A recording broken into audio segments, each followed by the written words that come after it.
Hello everyone, welcome back to my channel. आज हम लोग पढ़ रहे हैं सेल का सेकंड पार्ट, यानी कि कोशिका जो हमने जीआईसी और एलटी ग्रेड के लिए प्रिपरेशन स्टार्ट किया है उसका सेकंड पार्ट है ये। बहुत सारे स्टूडेंट्स पूछ रहे हैं क्या मैम ये जीआईसी का जो सिलेबस है वो आपका एलटी ग्रेड में काम आएगा या नहीं, या इन दोनों में क्या डिफरेंस है, क्या सिमिलैरिटीज़ हैं।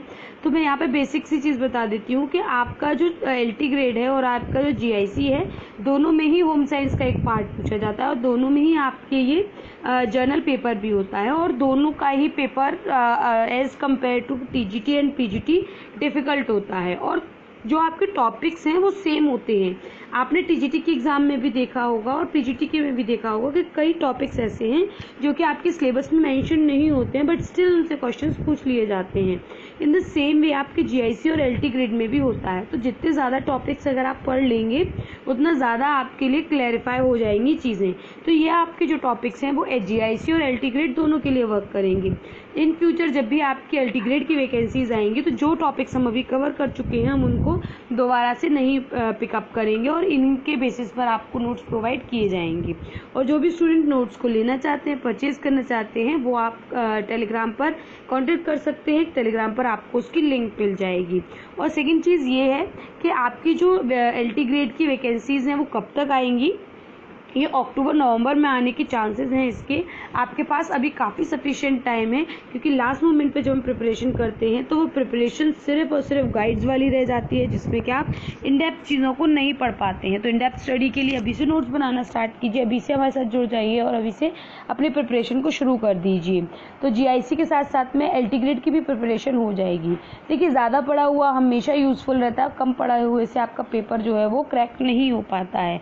तो ज़्यादा पढ़ा हुआ कभी आपको नुकसान नहीं देगा। अगर आप ज़्यादा पढ़ लेंगे, ज़्यादा टॉपिक्स को कवर अप कर लेंगे तो वो आपके लिए कोई नुकसान वाली चीज़ नहीं है। सो लास्ट थिंग ये कि आपकी जो प्रिपरेशन है अभी एक रिदम में चल रही है due to TGT and PGT. अगर आप इसको 2-3 महीने का ब्रेक दे देंगे तो उसके बाद आपको टीजीटी पीजीटी वाला जो बेसिक था वो भी क्लियर करना पड़ेगा और आपको उसके बाद में ये एलटी ग्रेड की जो प्रिपरेशन है वो, तो आपका वो डबल टाइम कंज्यूमिंग हो जाएगा। तो इसीलिए आई विल सजेस्ट कि आप अभी से अपनी प्रिपरेशन को चालू रखिए कि कभी ना कभी कहीं ना कहीं वैकेंसी ज़रूर आएंगी। आप अपने डेली शेड्यूल में थोड़ा सा टाइम निकालिए प्रिपरेशन के लिए भी, ठीक है। तो अब हम बढ़ लेते हैं अपने सेल के टॉपिक पर। पार्ट 2 वीडियो है, पार्ट 1 नहीं देखी है तो देख लीजिएगा, उसकी लिंक भी मैं डिस्क्रिप्शन में आपको प्रोवाइड कर दूंगी। चलिए आगे बढ़ते हैं। सबसे पहले हम लोग बात कर लेते हैं सेल मेम्ब्रेन के बारे में, क्योंकि हम लोग बाकी सारी चीज़ें बेसिक बात कर चुके थे। अब सेल के क्या क्या पार्ट्स होते हैं, उनके क्या क्या फंक्शंस होते हैं, इनके बारे में आज हम बात करेंगे। तो सेल मेम्ब्रेन होती है सबसे पहले, सेल मेम्ब्रेन जिसे हम कोशिका झिल्ली कहते हैं। Try to memorise all the terms in English, क्योंकि ये आपके इंग्लिश में ही पूछे जाते हैं, इंग्लिश में ज़्यादा लिख कर आ जाते हैं आपके टर्म्स, ठीक है। ये सबसे बाहरी और रक्षात्मक आपकी आवरण होता है किसी भी सेल का, जो आउटर मोस्ट लेयर होती है जो कि सेल को सेव करने का काम करती है, दैट इज सेल मेम्ब्रेन। इसकी जो मोटाई है वो आपकी 10 मिलीमीटर माइक्रोन होती है और इसे हम प्लाज्मा लीमा या फिर प्लाज्मा झिल्ली भी कहते हैं। या फिर अगर ये पूछा जाए कि सेल मेम्ब्रेन के अन्य नाम कौन कौन से हैं तो आप यहाँ पर बता सकते हैं कि इनके अलग अलग नाम क्या हैं। एक्टोप्लाज्म है, प्लाज्मोलीमा है या फिर प्लाज्मा झिल्ली भी इसको हम कहते हैं। इसे ये अर्धपारगम्य होती है, चयनात्मक झिल्ली होती है ये। इसमें यौगिकों मतलब जो हल्का सा जो ट्रांसपेरेंसी होती है अर्धपारगम, वो वैसी झिल्ली होती है देखने में।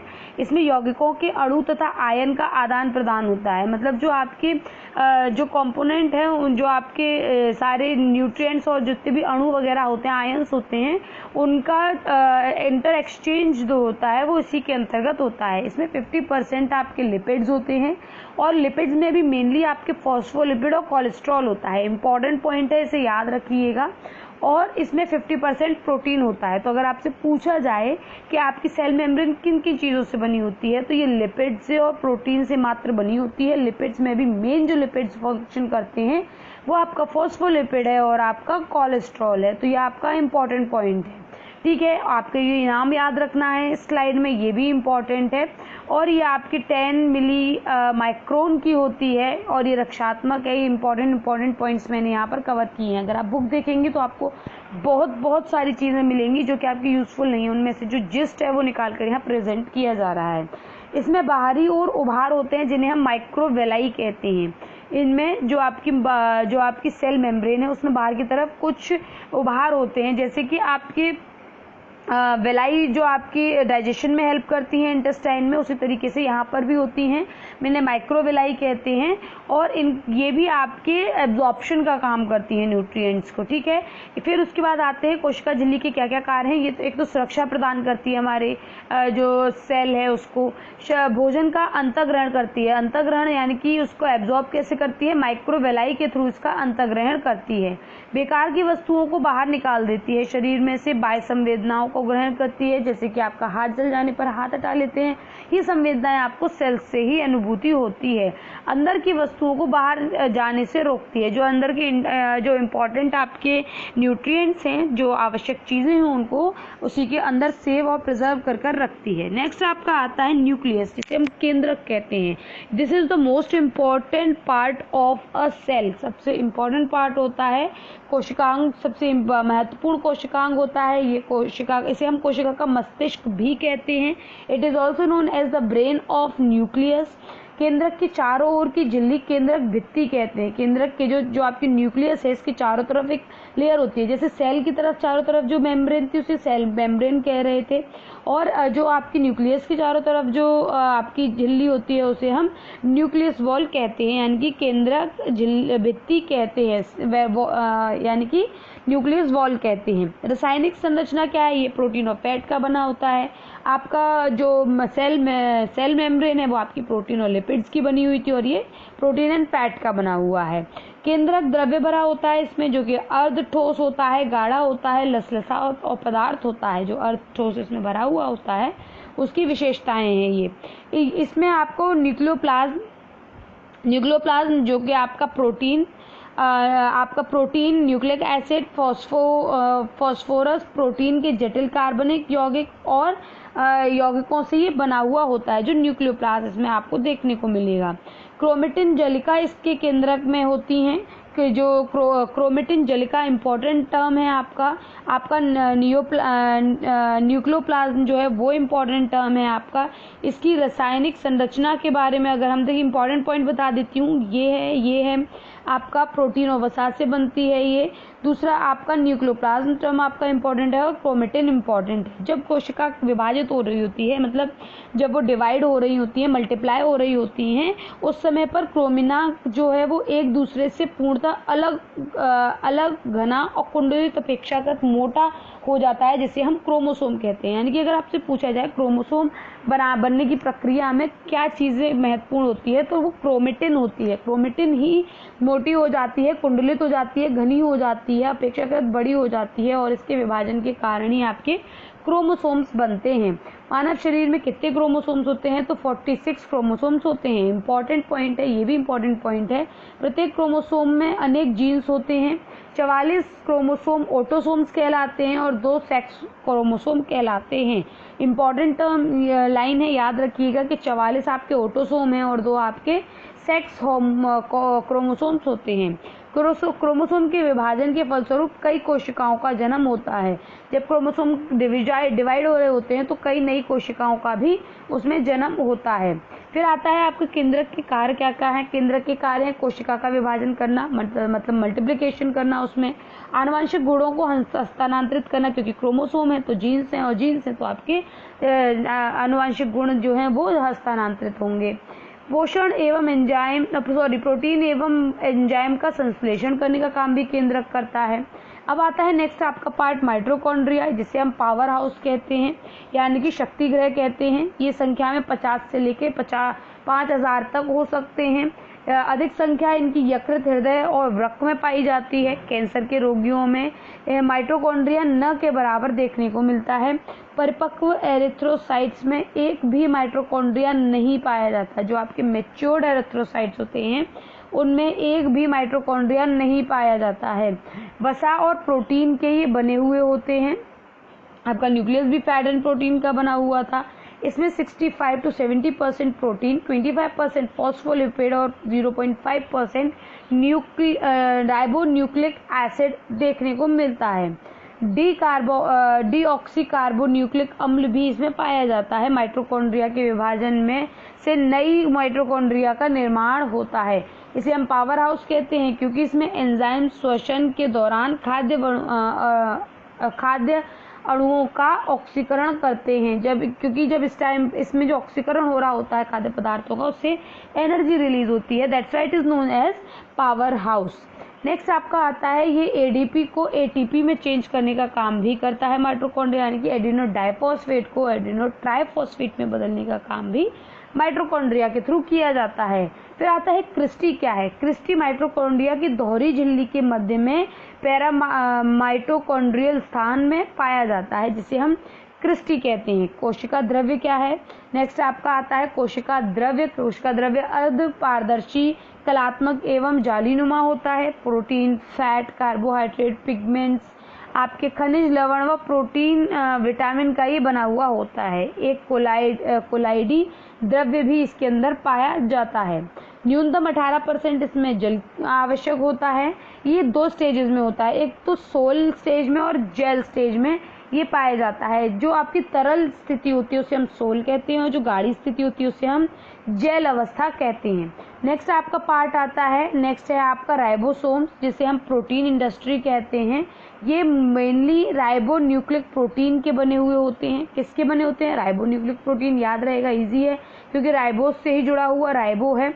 इसमें प्रोटीन और राइबोन्यूक्लिक अम्ल की मात्रा लगभग बराबर होती है, यानी कि दोनों ही चीजें मतलब इक्विवेलेंट होती हैं। शरीर में पोषक तत्वों की कमी होने पर इनकी संख्या में कमी हो जाती है। अगर बॉडी में न्यूट्रिएंट्स अगर आप कम लेंगे तो क्या होगा, इससे आपके जो राइबोसोम्स हैं वो आपके कम हो जाएंगे। इनकी और कार्य क्या है इनका? प्रोटीन संश्लेषण के केंद्र होते हैं ये, मतलब प्रोटीन को संश्लेषित करने का काम करते हैं। अगर आपने कम न्यूट्रिएंट्स लिए हैं तो प्रोटीन का भी ठीक से काम नहीं होगा, जिसके कारण आपका वृद्धि विकास भी रुक जाएगा। ये डमरू की आकृति की या गोलाकार होती हैं, जो कि 150 से 258 डिग्री व्यास वाले सघन सूक्ष्म कण होते हैं इसमें। नेक्स्ट आपका आते हैं लाइजोसोम, जिन्हें हम सुसाइडल बैग कहते हैं। आत्महत्या की थैली हिंदी में कहा जाता है।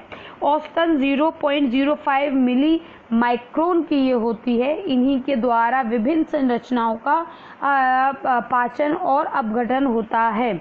नेक्स्ट आपका आता है, अपघटन के दौरान लाइजोसोम का स्वयं का भी विनाश हो जाता है। मतलब जब ये बाकी चीजों को अपघटन कर रहे होते हैं तो स्वयं भी उसमें मर जाते हैं। ये जंतु कोशिकाएं जैसे कि अग्न्याशय, आपका यकृत, मस्तिष्क, थायराइड तक गुर्दे आदि में पाए जाते हैं। जिससे कि आपको पता है कि आपके जो लाइजोसोम्स हैं वो आपकी बॉडी में प्रोटीन सिंथेसिस का तो काम कर ही रहे हैं, साथ में ही ये प्रोटीन सिंथेसिस का काम तो आपका लाइजोसोम करते हैं। जो आपके जो लाइजोसोम्स हैं वो आपके सुसाइडल बैग हैं, जो कि अनवांटेड चीजें उनको मारने का काम करते हैं।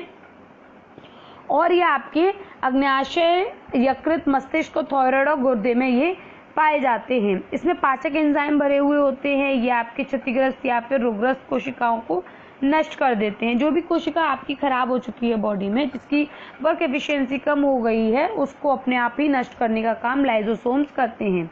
नेक्स्ट पार्ट आता है आपका गोल्जी कॉय उपकरण, आपका इसे गोल्जी कॉय उपकरण या फिर डिक्टियोसोम भी कहा जाता है। इसे लाइपोकॉन्ड्रिया के नाम से भी जाना जाता है। इसमें प्राथमिक लाइजोसोम का निर्माण होता है। नीली हरी शैवाल और जीवाणुओं को छोड़कर अन्य सभी जीवधारी हैं उनमें आपका गोल्जी कॉय देखने को मिलता है, सिवाय नीली और हरी शैवालों में। सेंट्रोसोम तारकाय केंद्रक बिंदु केंद्रक के एक ओर पाया जाता है। यह कोशिका का विभाजन केंद्र है और क्योंकि इस कोशिका विभाजन क्रिया का प्रारंभ एवं नियमित करता है। जो सेंट्रोसोम है वो क्या है?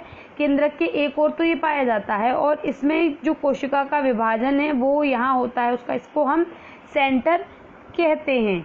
फिर आती है आपकी रिक्तिका कोशिका द्रव्य में सूक्ष्म या बड़ी बुलबुलों सदृश एक संरचना होती है। अत्यंत सूक्ष्म संख्या में अधिक होती हैं। इसमें कोशिका रस भरा रहता है। इसमें खनिज, लवण, कार्बोहाइड्रेट, कार्बनिक अम्ल, व विभिन्न वर्णक के अलावा प्रोटीन भी इसमें पाए जाते हैं। रिक्तिका के बारे में बात कर रहे हैं हम। रिक्तिका के चारों ओर एक पतली सी अर्धपारगम में झिल्ली होती है जिसे हम टोनोप्लास्ट कहते हैं। टोनोप्लास्ट इंपॉर्टेंट टर्म है, याद रखिएगा। इसमें भरे रस का रिक्तिका रस कहते हैं। और आपका ये जो कार्य है संतुलन, जल संतुलन का और परासरणी नियंत्रण का कार्य करती है। नेक्स्ट आपका आता है अंतःद्रव्यीय जलिका। ये आपकी यूनिट ऑर्गेस्टोप्लाज्म कहलाती है। बैक्टीरिया, वायरस तथा स्तनधारियों में के आरबीसी में नहीं पाए जाते हैं। किस किस में नहीं पाए जाते हैं? ये आपकी बैक्टीरिया, वायरस और स्तनधारियों में नहीं पाए जाते हैं। उन कोशिकाओं में अधिक पाए जाते हैं जिनमें प्रोटीन संश्लेषण की क्रिया अपेक्षाकृत अधिक होती है। इनका निर्माण 3 प्रकार की रचनाओं से होता है: सिस्टीन, थैलियां और नलिकाएं। कार्य क्या है इसका? कोशिका का कंकाल बनाने का काम करती हैं। कोशिका को यांत्रिक शक्ति प्रदान करती हैं। आनुवांशिक पदार्थों के अभिगमन में सहायक होती हैं। प्रोटीन का संश्लेषण केंद्र है। कोशिका विभाजन के बाद केंद्रक आवरण निर्माण के लिए भी कार्य करती हैं। अब अंतरकोशिकीय अभिगमन क्या है? इंटरसेल्युलर ट्रांसपोर्ट और ग्लाइकोजन चयापचय का, मैन की मेटाबॉलिज्म का भी ये काम करती हैं। नेक्स्ट आपका आता है सेल के कंपोनेंट्स क्या है, उनके मेन फंक्शंस क्या है। मेन फंक्शंस देख लेते हैं एक इन शॉर्ट में। प्लाज्मा मेम्ब्रेन जीव द्रव्य की सुरक्षा करती है। आपकी माइटोकॉन्ड्रिया शक्ति ग्रह होती है और ये आवश्यकता होने पर ये ऊर्जा भी उत्पन्न करती है। गोल्जी बॉडीज जो है आपकी, गोल्जी कॉय हैं, वो विभिन्न प्रकार के स्त्रावों को स्त्रावित करती हैं और संश्लेषित प्रक्रियाओं के लिए सहायता प्रदान करती हैं। फिर उसके बाद है आपको एंडोप्लाज्मिक रेक्टिकुलम, ये आपका स्टेरॉइड का संश्लेषण करती हैं। लाइजोसोम्स आत्मघाती थैलियों का कार्य करती हैं। कोशिका के अंदर अवांछनीय पदार्थों का अपघटन करती हैं और प्रोटीन, कार्बोहाइड्रेट, फैट और अन्य पदार्थों का पाचन करती हैं। फिर आपका आता है सेंट्रियोल जो आपके स्तूर्क या फिर स्पिंडल का निर्माण करते हैं।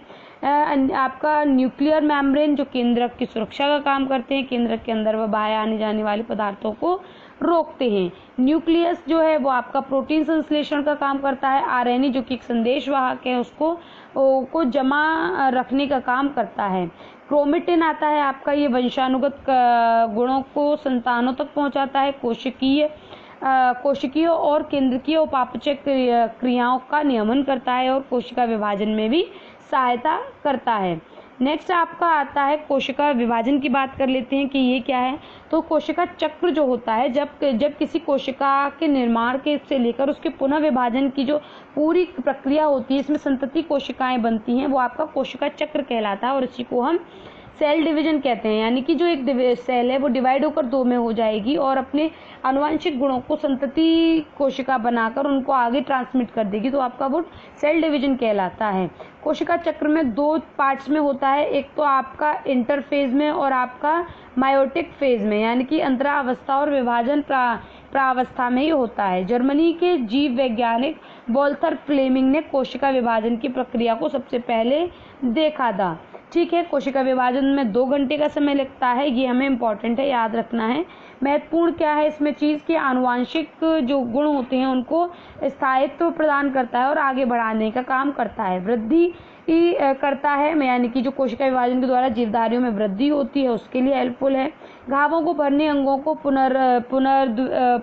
पुनरुद्भवन सूत्री विभाजन के लिए सहायक होता है और अलैंगिक जनन के लिए भी सहायक होता है। अर्धसूत्री विभाजन का क्या महत्व है?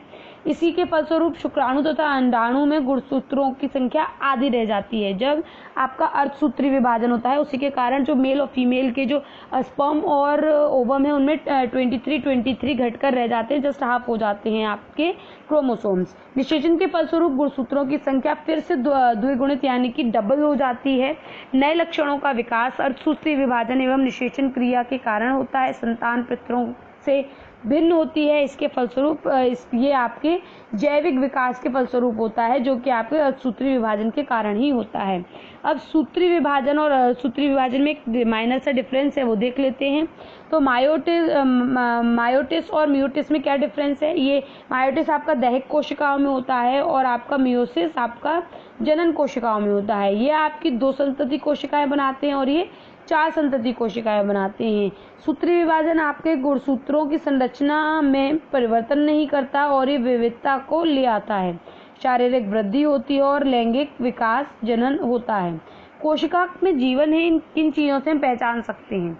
इसमें जीव द्रव्य होता है, श्वसन होता है, प्रचलन होता है, गति है यानी कि, और जीवन चक्र होता है यानी कि ये बनते हैं और मर जाते हैं। वृद्धि होती है, उत्सर्जन होता है, उत्तेजनशीलता होती है, पोषण, उपापचय और जनन भी देखने को मिलता है। ये सभी लक्षण जो हैं ये बताते हैं कि कोशिका में जीवन के लक्षण पाए जाते हैं। इसके जो सेल है वो एक लिविंग ऑर्गेनिज्म है इटसेल्फ। इसमें एक बहुत सारी चीजें होती हैं जो वर्क करती हैं और हमारी बॉडी को मेंटेन करने का काम करती हैं।